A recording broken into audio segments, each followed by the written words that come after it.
بھارتی جیلوں میں قید پاکستانی ماہی گیروں کے اہل خانہ میں امدادی چیکس تقسیم کی تقریب کا انعقاد کیا گیا۔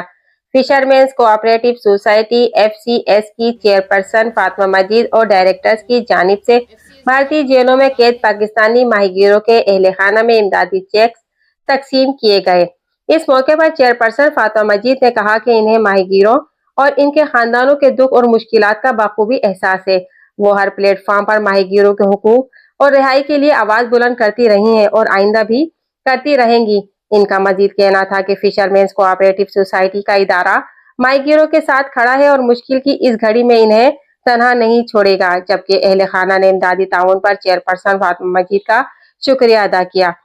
اس موقع پر چیئرپرسن فاطمہ مجید کے ہمراہ ڈائریکٹرز حاجی احمد، فیصل خان، خادمیر خان، لال بخش، شہزاد، عبدالرشید ماڑی والا، جنرل مینیجر FCS ایاز علی سومرو، مینیجر ویلفیئر غلام رسول شیخ، میڈیا آفیسر جہانگیر خان سمیت دیگر افسران بھی موجود تھے۔ FCS پہلے بھی قیدی ماہی گیر جو ہمارے ہیں، جو ہمارے ماہی گیر انڈیا میں اریسٹ ہوتے ہیں، اور یہ دونوں ملکوں کے ماہی گیر جو ہیں وہ انڈیا کے پاکستان میں بند ہوتے ہیں اور پاکستان کے انڈیا میں، تو ہم سمجھتے ہیں کہ یہ انسانی حقوق کی شدید خلاف ورزی ہے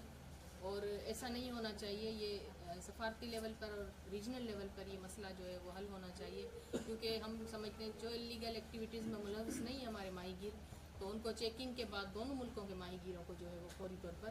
رہا کیا جائے۔ مجھے آپ لوگوں کے درد کا بالکل احساس ہے، ہم اپنے طور پر بالکل کوشش کرتے ہیں، کیونکہ میرے بابا بھی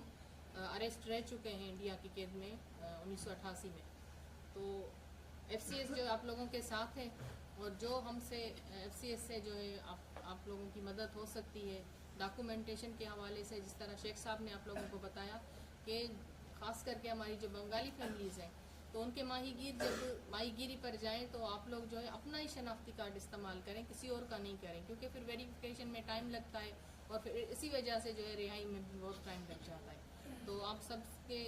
FCS ساتھ ہے اور انشاءاللہ جتنی بھی ہم سے مدد ہو سکے گی ہم آپ لوگوں کے ساتھ کھڑے ہیں۔